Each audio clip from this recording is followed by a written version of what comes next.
Welcome back to the Buds in the Box podcast. The Leafs lose 3-2 to the Montreal Canadiens in Game 6. I don't even know. We definitely didn't deserve to win that game. From the first period to the third period, we did deserve to win that overtime though. But I guess that's how it goes. On the bright side, we do have a professional setup. Guys, introduce yourself so we can switch to the cameras. Yep, what's going on, guys? Hey guys, how you doing? And that is a bright side. We're gonna have some good quality videos over the next few days, and hopefully for Game 7 we can get that win.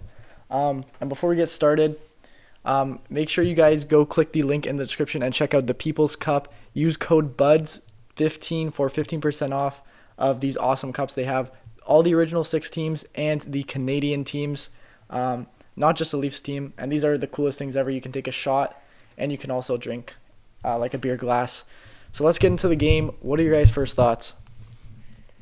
I think the Leafs just got outplayed for the entire game. There was absolutely, there was no chance that they were going to win that game. I was out of it for the entire.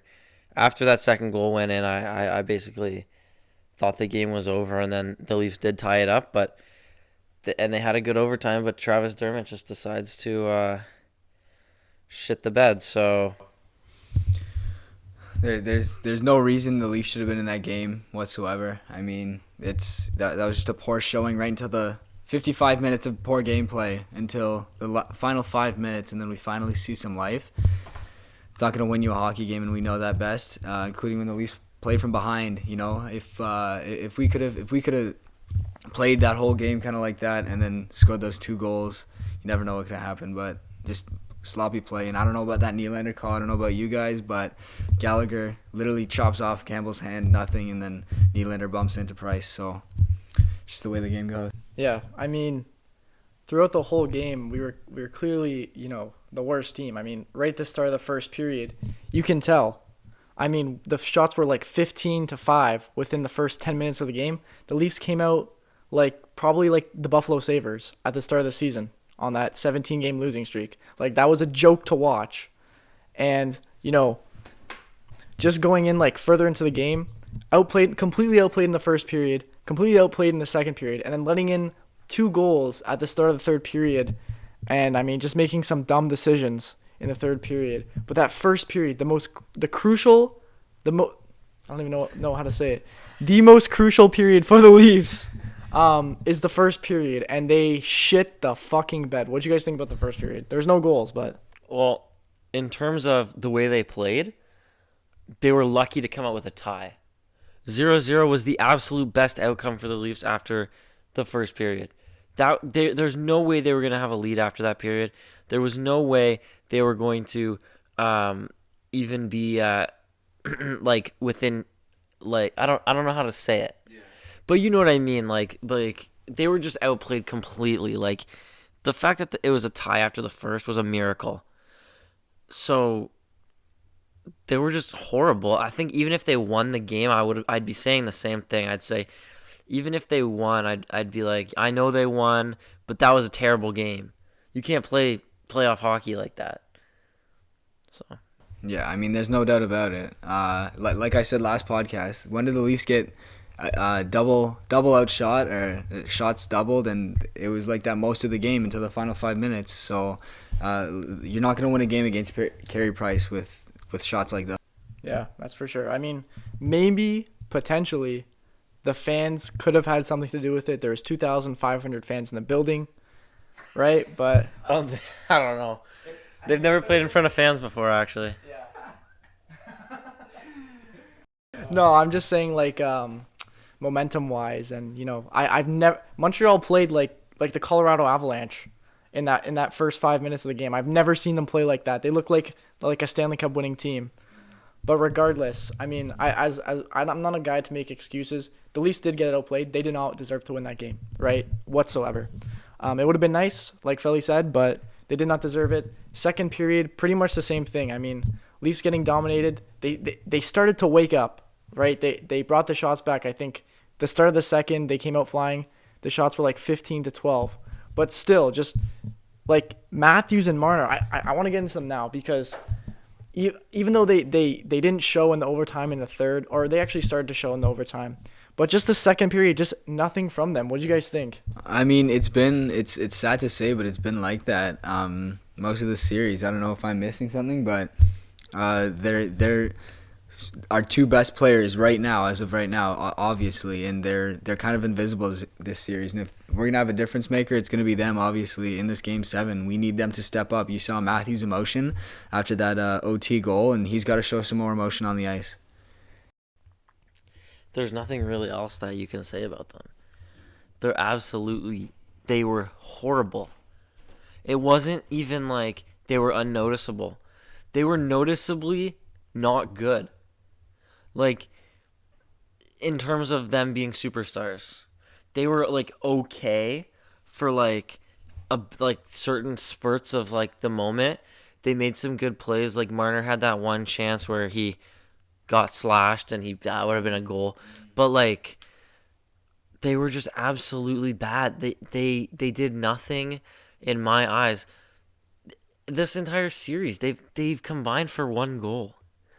Matthews scored one goal in like Game 2 or whatever. It was like, man, I don't know. Usually Matthews, I thought it would be good for fans in the building. Matthews usually thrives with opposing team fans in the building. He loves scoring against in away buildings, but it was just not good. And both of them, they just looked like not Matthews and Marner. For this entire series, they haven't looked like it. We're winning games. Like Game 2, 3, 4 were won because of Kerfoot and Galchenyuk and Spezza.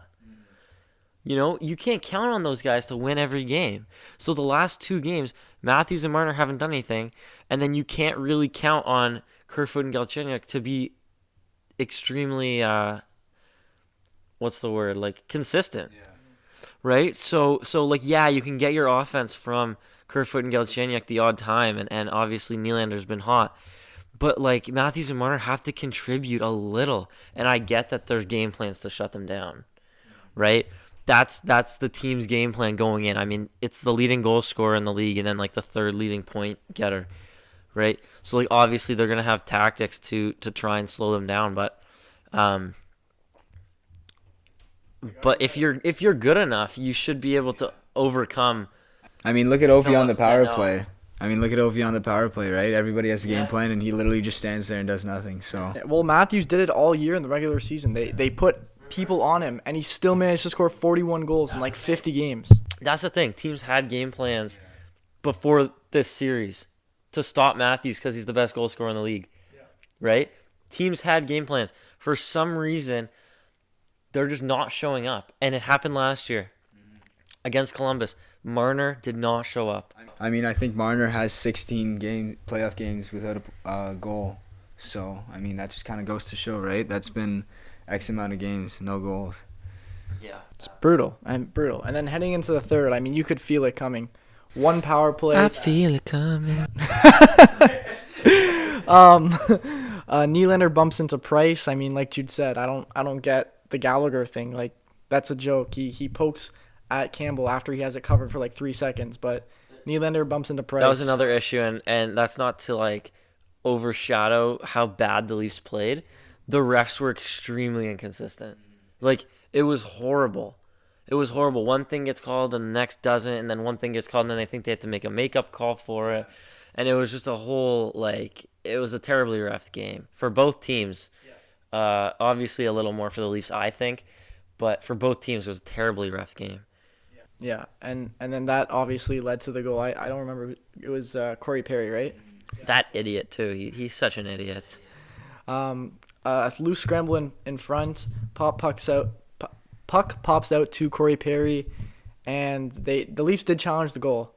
I mean, Toffoli standing right in front of Campbell in the crease, and I see why they called it a good goal. But go ahead. So here's what I'm super confused about with that. That was much more goaltender interference than Thornton the other night. Why did it take them 10 minutes? Apparently, I heard something that that at the exact same time, Minnesota had a goal called off, and everyone goes to Toronto. So at the same time, they were calling off 2 goals, but that could literally just be baloney from a Habs fan. So you never know. But But today's took a minute.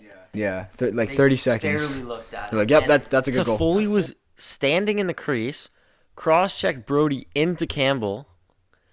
Campbell had no path to get back to the net, and Toffoli was in the blue paint. So I don't know about that one. That's fine. Like, it happened. It's over with. But that should not be so, like, brushed off so easily. A minute review, and they just said, yeah, it's a goal. Like, take a little bit more time. Like, look into it a little bit. They completely, they just were like, yeah, that's a goal. They didn't look at any of the little subtleties about where he was in the crease or where Campbell was or how he was trying to get back or the play like a couple seconds prior where Toffoli cross-checked Brody into Campbell, taking him further out of the net. They literally looked at one thing, and that was that Campbell made minimal effort. But what person, like when you look ahead of the road and you see like a tree in front of the road, are you gonna keep driving? No, you're gonna slow down. That's what Campbell was probably thinking about. He's probably gonna stop, or like there's no point of going like back into your crease if you can't get back into your crease kind of thing. But that whole goal, the infamous Cole Caulfield fans on a one-timer again, and that's how that whole scrum happened. It was just it bounced off legs like 4 or 5 times, sticks, skates, everything, and it just found the way to the back of the net. And I mean, that was a good challenge. It just sucks that if Campbell made the effort, it would have been different. But 15 seconds reviewing that, it doesn't really fly with us. Yeah, and then right after that, of course, we get a penalty, a bench minor for challenging and failing to overturn the goal. Okay, right? We kill off the power play. Our penalty kill has been unbelievable this series, except for that first one. 14 for 14 leading up to it. And then Marner flips the puck over. 5-on-3 for a minute 41, and we did a good job at the start to kill it off, but Toffoli just squeaks one by Campbell on the short side. No one's fault, really. What do you guys think? Well, a 5-on-3 is really hard to defend, obviously. Yeah. They have 2 extra guys. So it's almost inevitable that they're going to score or get good scoring chances. That was just a good scoring chance. Campbell could have had it. He didn't. He made a bunch of amazing saves, so you can't put any goals on him. But I mean, that was he definitely could have had it. That's a pretty routine save, I think. A shot from the slot there, he saw it the whole way. It just squeaked by, and that happens. But it sucks that it had to happen at that time. And I mean, Marner's penalty is just so careless. Like, He knew it. He knew it. I mean, he was upset going to the box. You could tell. And again, I don't like to put down Marner at all because he's one of my favorite players in the league, if not like my favorite player in the league. But this series, he's just looked not like himself, and it's been upsetting to see because he's such a good player, but the playoffs he just doesn't bring it. You know, he blocks the odd shot and it looks really good, and like he does what he has to do a lot of the time defensively, but for some reason his offense just goes on hold in the playoffs so far in his career. Hopefully, I'm eating my words in Game 7. Maybe he'll get a hat trick or something. Hopefully, but he just hasn't shown up, and I hate to say it because I love Marner and everyone knows I love Marner, but he hasn't been good. There's no other way to put it. Yeah, that's just not a great goal. But I mean, what are you gonna do? They were out shooting us by like at least 10 there. They were outplaying us. So at that point, it kind of sucks that has to happen. That we have to go on a 5-on-3 there, and they're like almost destined to score kind of thing. No matter how it happens, which sucks because it's playoff hockey, and who gets 2 penalties in playoff hockey back to back kind of thing, right? Like that quickly. That's just the Leafs' luck for you. I mean, if you've been a Leafs fan, but our luck is just unbelievable. Like That could have that couldn't have like hit the Montreal bench or something. Like that had to go over. And one of our best penalty killers. Like Felix said, he blocks shots. He's a great penalty killer. He's a good player. He's just right now offensively invisible. So hopefully he can get something going for sure for Game 7. Yeah, and there's also one thing I forgot to tell you guys. We recorded our reactions to the goals. We won't show you the Montreal ones because they're really shit, the first 2 goals. We just really stood there. But we will show you our reaction to the Leafs goals. Felly didn't actually have one to the first goal. Well, let me explain it at least. I mean, they're down 2-0, and it's 7 minutes left in the third period. So even scoring 1 goal often with 7 minutes left in the period, down by still a goal, your chances aren't good. So I kind of, I don't get too excited about goals that don't tie games or take the lead to a game, because if you're down by more than 2 or more goals, then you're just scoring to try and get closer to them, which is, to me, it's kind of like, it's like, okay, great, but like score another one, right? And then once they scored the other one, I was pretty excited.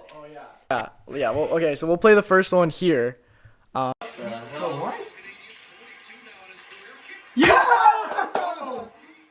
Let's fucking go.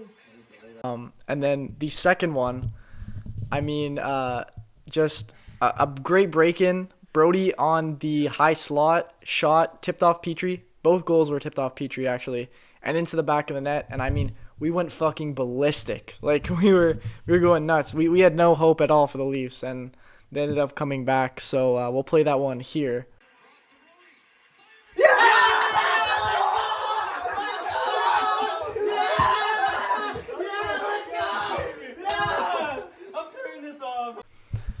What do you guys think about that one? I mean, TJ Brody, that was a good shot. I mean, that's what happens when you put putts on. When you put Pucks on net. when you put pucks on net, that's what happens, right? Good things will happen a lot of the time. So, yeah, it was good, but I mean, yeah, I was excited to take a game to overtime. I still didn't feel good about the entire game. They played 55 minutes of terrible hockey. Terrible hockey. So 5 minutes of good. I still wasn't too, convinced that they were gonna win the game. As much as that sucks, right? Mm-hmm. It sucks to say and it sucks to hear, but when a team I'm lost for words, really. They're just so much better than Montreal. And it's just something about like their willingness to want to win, or just like work hard. I mean, if every guy worked as hard as Hyman, right? Or if every guy worked as hard as Galchenyuk, right? Galchenyuk worked unbelievably hard that game. He had like 7 hits or something. Yeah. So it just sucks to see like if I want to go out and like play and like help win. Like if I could, I would like put every. It just seems like there's a lot of guys that don't want to put every single like ounce of effort that they have. Mm-hmm. Dermott, we'll get into that. Mm-hmm. Dermott looked like he didn't even want to be on the ice. Who else? Mikheyev looked like he didn't want to be there. He had a couple good back checks. Like it's just there's these guys. I don't think they care about winning that much. It's like they crossed the blue line. I think it's like they want to be. There's a couple guys that don't really care. Like that they're happy they're in the NHL and that they're in the playoffs. They want to score goals for themselves or like make big plays for themselves, but like they don't really care about winning the cup. Like it just seems like that. And then there are guys that do. Obviously, like Bogosian looks like he's playing his heart out every single. Yeah. Sorry? He wants another cup. Exactly. Muzzin's like that too. Mm-hmm. Hull is completely inconsistent. Mm-hmm. Hull, it looks like he's just trying to live through every single shift. Mm-hmm. Like if he gets through the shift, it's good. Yeah. So it seems like there's guys on the team that there's not a lot of heart there, which sucks. And not to put down anyone here, but like Foligno, I guess he's coming off injury too. But it so far has been a terrible trade. I mean, there's nothing else to say about that. Like he gets injured for what? How many games has he been injured this series? 3? 3 games. You know, that's a best of 7. That's a lot. That's a lot more games than it seems like, and that's another leader on our team that we like in the dressing room. And don't let the fact of this going to a game 7 distract you. That we've lost literally our captain, a locker room leader, a great player, like a superstar NHL player. Like this is like I'm obviously not making excuses. I haven't said once that this is the reason that we're losing. Aside from that first game, that's clearly just a fluky kind of game. But like it just the Leafs luck. Like I don't know how many times I can say it. It blows. And like Felly's been saying, some of those guys don't look like they want to be out there. And I mean, maybe they need someone on that bench to rile them up, and that person's just not there. And Foligno does not look like he's there either. At the same time, though, too, there are, you know, I don't like to say that there's some guys that don't look like they want to be there. I think that's unfair to say. I want to take my words back a little bit. Like obviously, I think they're all working and they want to win. They're all working as hard as they can. It seems like it's just some guys way more than others. And it's those guys that are like over the top, and you have to be over the top. You can work hard and want to win, but you have to be like over the top working hard and wanting to win when you're in the playoffs, especially. Like, yeah, they were first in the division this year. Yeah, they won a ton of games in the regular season, but it's different in the playoffs. It's a different monster. I mean, you look at guys on the ice like Brody. He's working hard every shift. Muzzin, right? Hyman, a guy who doesn't get a lot of ice time, Simmons. He's out there working. Even Engvall is out there working like no one's, like, he wants to win the cup every shift, that guy, right? And then Joe Thornton, like, it looks like he's working hard, but like why is he out there? He can only work so hard. Why is he out there? I mean, he scores the odd goal or he makes the odd nice pass, but it's just not worth it. There's too many negatives for the positives that he gives. Yeah. And I mean, going into the overtime period, I mean, obviously we were hyped that, you know, the Leafs tied it, and they did have momentum. Going into it, obviously you're going to have momentum, but they also had momentum last game. And look what happened both games.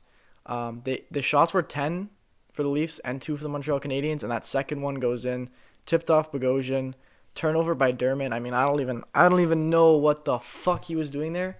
That was a complete joke. Like, Sandin has to be in that position. I don't care that he had a bad game last time. That Sandin over Dermott all day, and Cotton KK. I'm gonna call Please him KK. Don't. Please don't. KK. Please don't. Please. Okay, fine. Jesperi gets the goal, and that fucking mole. I want to wipe it off his smug face. But I mean, what do you guys think? I rewatched it a couple times. The goal. Dermott. Okay, here's what happened. Weber was in the neutral zone. He was trying to pass the puck to, I think it was Paul Byron. Paul Byron was coming across the Leafs blue line. So Weber passed it about 2 feet in front of Byron. It goes straight to Dermott's stick. Dermott backs up. Spezza is standing on the boards alone. I don't know who it was. Bogosian is standing in the top of the circles, waiting for a D-to-D pass. The centerman is curling towards him, and he decides to take it back and turn around, which is exactly the same thing that Hall did that other game. I said that goal was completely his fault, and right? Remember that? Yeah. So he turns around, loses the puck. No one touches him. On his turnaround, he loses the puck, and it goes straight to Paul Byron, or whoever it was.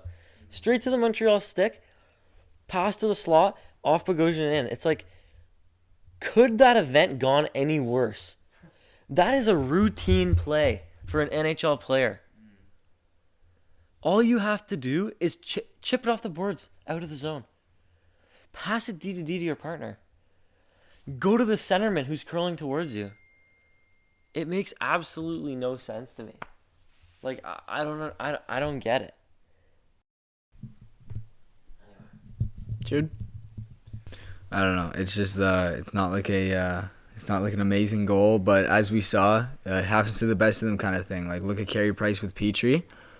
That's like we all know how good Carey Price is, obviously, and with the every single goal he let in tonight was off of his own defenseman. And in OT, Bogosian, like Felly said, he's working hard. He's doing every single thing he can to get his body in front of the puck to make a good play, and then kind of like Eric just said with the Dermott thing, and Felly said it too. Like, does he want to be there, kind of thing? He doesn't look like he has the will and the in the way to kind of get it done, and he showed there. Campbell was ready for a blocker shot, I'm pretty sure, and little ricochet that changes everything for a goaltender. I think I would know, and obviously you saw it against Price. Those are two pretty textbook saves. Like Spezza, kind of high slot, hits off Petrie, totally different shot. Same with the Brody shot. That's a simple slap shot, changes the whole shot. So it's a really bad way to go out. But Campbell had a great game nonetheless. Yeah, and just wrapping things up here, I don't think we're gonna have a 1-star, 2-star, or 3-star because everyone just fucking played shit. I mean, there's no beating around the bush here. But wrapping things up, I'm just gonna plug our sponsors real quick before we let Felly talk. Guys, Manscaped is the best men's grooming brand, and they as you guys know, they sponsored us, so you can go use our code BUDS20 for 20% off and free shipping at manscaped.com. And even if you're not into that stuff, go check it out. They have other products that are awesome. You can get 20% off and free shipping off any product there. Felly, I just wanted to say that even if they won that game in overtime, maybe you give the star of the game to the OT winner or whoever it was, but no one deserved the star of that game. No one showed up. As much as there were guys that were more hardworking than others, or made less mistakes than other guys, there was no one, really, other than Jack Campbell again. He's the only guy out there, really, that game that looked like he wanted to win. And even then, he let in a couple of soft ones. So, it's just a bad game overall. And again, I'd be saying this if they won. I'd be happy they just won. Like, they win the series the first time since 2004 or whatever. I'd still be upset about this game. It was such bad hockey that even if they won, it's like, how are you going to go through the rest of the playoffs like this? Yeah, and that's so true. Jude, did you have any final thoughts? Just about Felly's rash comments mid game. He let emotions get to him, but I don't blame him as a Leafs fan. You got a lot built up for these past 19 years for him, 18 years for us. It's it sucks that that's the way that it's got to go, but man, those are two back-to-back games. Campbell can only do so much, kind of thing. The game before wasn't a great game from Campbell, I personally thought. But tonight's game, I thought, I think the Toffoli goal was the only kind of soft one. And that's a game-changing goal, no matter what. So that's just it sucks to go out like that. And but like Felly was saying, back to the rash comment kind of thing. How are you going to go through the next what is it, 16 games, something like that, and you play like that once against Winnipeg? That's it. That's momentum gone for the series, kind of thing. So the thing is, this is going into the future a little bit. This is if they can get past Game 7. We can only hope that they do. If the whole team shows up, hopefully they can win, and they haven't won an elimination game in 8 years, or in 8 elimination games. The last 8 elimination games they've played, they've lost every single one. So, that's not a good stat, but it's like, I don't know. How are they playing Montreal? Montreal is taking them to 7 games. Montreal should not be taking them to 7 games. So even if they do win Game 7, how are you going to go play a Winnipeg team who's been rested for a week, more than a week, and has, Scheifele, Connor, Wheeler, and Ehlers, right there to pounce on you. And Hellebuck. And Hellebuck, who is a better goalie than Carey Price. So How do you expect to go into the next series against a team like that after going to 7 games with Montreal? It doesn't look promising. Anything can happen. It's pro sports, but um, it just sucks. Like, it would have been nice to win in 5, and they blew that. It would have been nice to win in 6. They didn't show up. So now we can only wait and hope, and there's nothing we can do. All we are is fans, right? At the end of the day, we're just fans. We're just here to talk about the game and analyze it a bit, but we can't do anything, right? So it's up to the players now. Yeah, and on to Game 7 we go. The Leafs' worst nightmare, the biggest test that they've faced. Will they overcome the adversity? We will find out on Saturday. Or no, not Saturday. Monday. Today is Saturday. So thank you guys for watching the Buds in the Box podcast. Let us know how you found our new setups and stuff.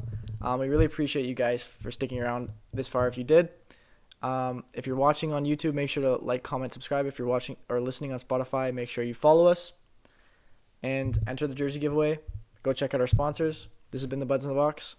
Bye for now.